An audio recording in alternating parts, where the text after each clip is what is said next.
مکتوب نمبر 156، یہ مکتوب بھی میاں مزمل کی طرف صادر فرمایا اہل اللہ کی صحبت کی ترغیب میں۔ جو خط آپ نے جالندھر کی قائزادہ کے 10 بھیجا تھا دہلی میں موصول ہو گیا، الحمدللہ منا کہ آپ فقراء کی محبت کا نقص سرمایہ رکھتے ہیں، اور اس حکم کے مطابق المرء مع من احبا، آدمی اس کے ساتھ ہے جس کے ساتھ محبت رکھتا ہے، تو آپ بھی انہی میں سے ہیں۔ ماہ رجب جس میں آپ نے آنے کا ارادہ ظاہر کیا، اگرچہ حساب اور زمانے کے لحاظ سے بہت نزدیک ہے لیکن پھر بھی بہت دور ہے۔ فراق دوست اگر اندک اندک نیست، درون دید اگر نیم موست بسیارست، فراق یار ہو توڑا تو وہ نہیں توڑا، اگر ہو آنگ میں کچھ بال وہ بنے شیطیر۔ ہاں جی، چونکہ ارباب حقوق کے حقوق کی رعایت کی بنا پر آپ نے اس مطلب وہاں کے قیام کو اختیار کیا تو ایسے ہی کریں۔ یہ فقیر بھی شاید ماہ رجب تک یہاں قیام کرے، واللہ سبحانہ تعالیٰ پہ ثواب ولی مرجع المآب، اللہ سبحانہ تعالیٰ ہی سے یہ بات جانتا ہے، اس کی طرف سب کو رجوع ہونا ہے۔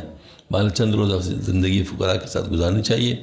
وصبر نفس کمال الذین یدعون ربهم بالغداۃ والعشی یریدون وجہہ، بڑی بہت زبردست سند،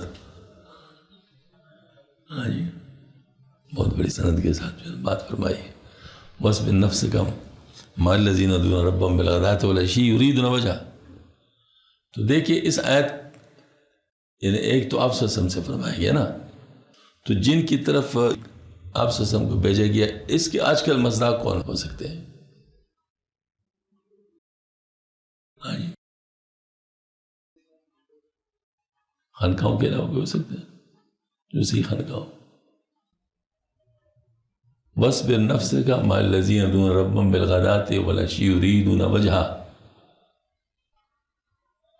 یہ ذرا تھوڑا سا اور کر لیں اس پر، کیا کیا الفاظ ہیں۔ اپنے آپ کو ایسے لوگوں کے ساتھ بیٹھنے پہ مجبور کرے، صبر کرے اس پر، جو صبح و شام اپنے رب کو پکارتے ہیں، یعنی ذکر کرتے ہیں، ہاں جی، اور اس کی رضا چاہتے ہیں۔ تو خانقاہ کا بنیادی مقصد ہی کیا ہے بتائیں؟ یریدون وجہہ مقصد ہے، اور صبح شام ذکر یہ ذریعہ ہے۔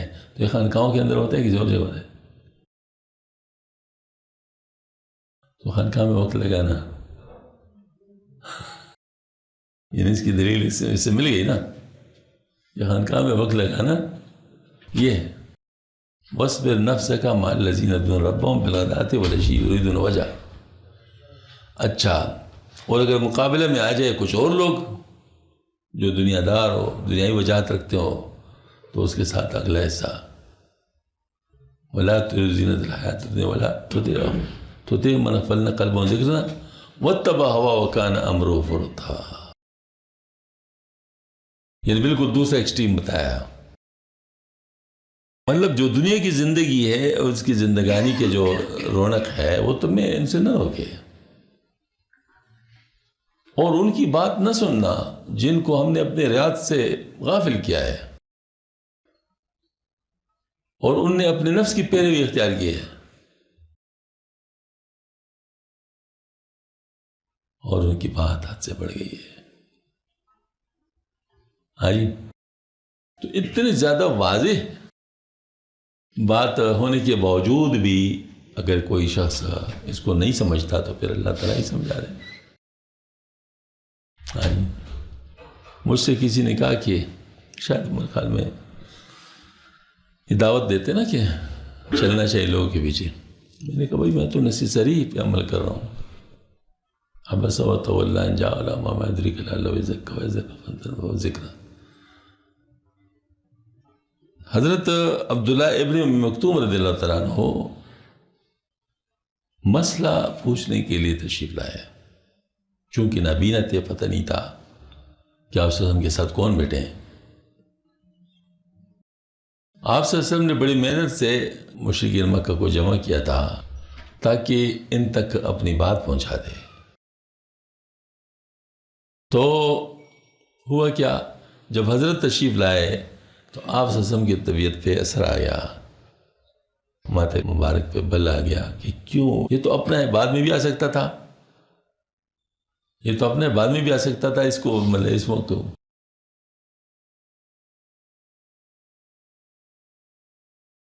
تھوڑا سا غور کرے، اجتماعی عمل اور انفرادی عمل۔ جو مقابلے کرتے ہیں نا لوگ. تو عبداللہ بن مکتوم رضی اللہ عنہ کا کون سا عمل تھا؟ اجتماعی تھا انفرادی تھا؟ انفرادی تھا نا. اور آپ صلی اللہ علیہ وسلم جو اس وقت تشریف فرماتے ان پہ کام کرے تو کون سا عمل تھا؟ اجتماعی عمل تھا. ہاں جی بالکل واضح بات ہے نا. تو نتیجہ کیا برآمد ہوتا ہے؟ اللہ کی طرف سے آتی، چونکہ اللہ تعالیٰ پیغمبروں کے مربی حقیقی تو سب کے ہیں، لیکن وہاں تو ایک ہی ہوتے ہیں. تو وہی آ گئی کہ آپ کے چہرے پہ کیوں تغیر آ گیا؟ کیوں تغیر آ گیا؟ ہاں جی یہ اتنی بڑی بات ہے، میرے خیال میں جن کی آنکھیں ہوں تو ان کو سمجھنا چاہیے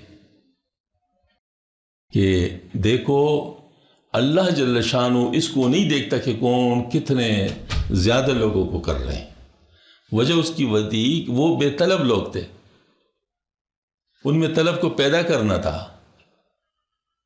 اور عبداللہ بن مکتوم طالب تھے، عبداللہ بن مکتوم طالب تھے. تو طالب جب آئے تو جو بے طلب لوگ ہیں ان کا حق ساقط ہو جاتا ہے. ان کے لیے اور اسپیئر ٹائم استعمال کرو، ممنوع نہیں ہے. لیکن جب طالب موجود ہو تو طالب کی موجودگی میں غیر طالب کی حق ساقط ہو جاتا ہے. تو دیکھ لو جو یہاں پر آتے ہیں وہ طالبین ہوتے یا غیر طالبین ہوتے؟ اور جب ہم کسی کے پیچھے جائیں گے تو طالب ہوں گے غیر طالب ہوں گے؟ اب بتاؤ صورتحال سمجھ میں آ رہی ہے نہیں آ رہی؟ تو بات بالکل واضح ہے، لیکن جذباتی سوچ کی وجہ سے سمجھ میں نہیں آتا. جذباتی سوچ کی وجہ سے سمجھ میں نہیں آتا. ورنہ صحیح بات ہے بالکل. یعنی ٹھیک ہے شاید نزول دیکھ لیں، ساری چیزیں دیکھ کے قرآن موجود ہے، یہ بھی معرف القرآن دیکھیں، تفسیر عثمانی دیکھیں، جو دیکھنا وہ دیکھیں کہ اس کا مفہوم یہی ہے نہیں ہے. بہرحال اللہ تعالیٰ میں سمجھ عطا فرمائے. دیکھو میں وَاصْبِرْ نَفْسَكَ مَعَ الَّذِينَ يَدْعُونَ رَبَّهُمْ بِالْغَدَاةِ وَالْعَشِيِّ يُرِيدُونَ وَجْهَهُ وَلَا تَعْدُ عَيْنَاكَ عَنْهُمْ تُرِيدُ زِينَةَ الْحَيَاةِ الدُّنْيَا وَلَا تُطِعْ مَنْ أَغْفَلْنَا قَلْبَهُ عَنْ ذِكْرِنَا وَاتَّبَعَ هَوَاهُ وَكَانَ أَمْرُهُ فُرُطًا. یہ جو آیت مبارکہ ہے یہ بھی اس طرف اشارہ کر رہے ہیں کہ ہمیں اپنا اٹھنا بیٹھنا کن لوگوں کے ساتھ کرنا چاہیے؟ جو صبح و شام اپنے رب کو پکارتے ہیں اور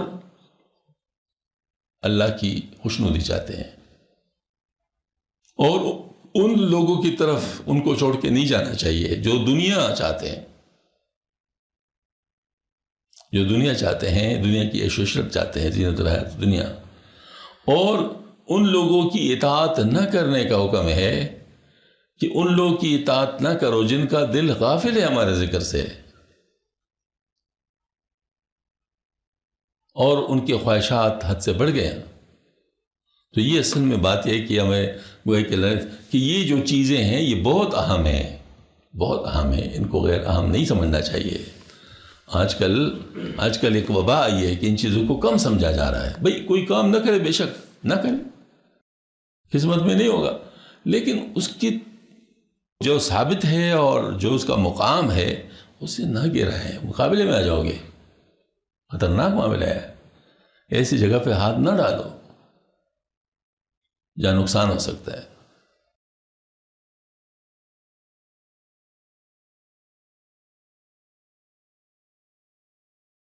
اچھا فرماتے ہیں یعنی اپنے آپ کو ان لوگوں کے ساتھ روکے رکھو، یعنی ان کی صحبت ہم نشین اختیار کرو جو صبح شام اپنے رب کو اس کی رضامندی حاصل کرنے کے لیے پکارتے ہیں.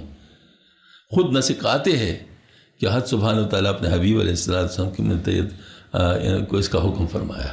ایک عزیز فرماتے کہ الہی یہ کیا ماجرا ہے جو تم نے اپنے دوستوں کی سائد کیا ہے کہ جو شخص ان فقراء کو پہچان لے وہ تجھ کو پا لیتا ہے، اور جب تک تجھ کو نہیں پا لیتا ان کو نہیں پہچانتا.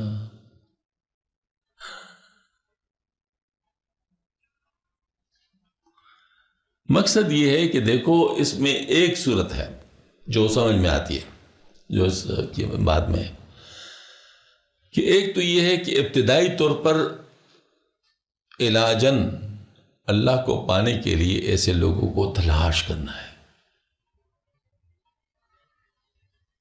ایسے لوگوں کو تلاش کرنا ہے. جب یہ مل جائے پھر ان کے ساتھ ہو جاؤ تو اللہ کو پالو گے. پہلا سٹیج. دوسرا سٹیج یہ ہے کہ جس وقت اللہ کو پالو گے پھر جتنے بھی عارفین ہو سب نظر آ جائیں گے. کون کہاں بیٹھا ہوا ہے. مرد حقانی کے پیشانی کا نور چھپ نہیں سکتا ہے پیشے ذی شعور. تو ذی شعور کون ہے؟ تو جو اللہ والے ہیں اللہ والوں کو پہچان لیتے ہیں. ولی را ولی میں شناست. ولی کو پہچانتا ہے. تو پہلے یوں کرو کہ اللہ کو پانے کے لیے ان کو پاؤ، ان تک پہنچو. جب ان تک پہنچو گے تو اللہ کو پالو گے، اور جب اللہ کو پالو گے تو باقی جہاں جہاں جو ہوں گے وہ نظر آ جائیں گے، بلکہ ان کو آپ بھی نظر آ جائیں گے. ہاں جی، معاملہ ٹھیک ہو جائے گا.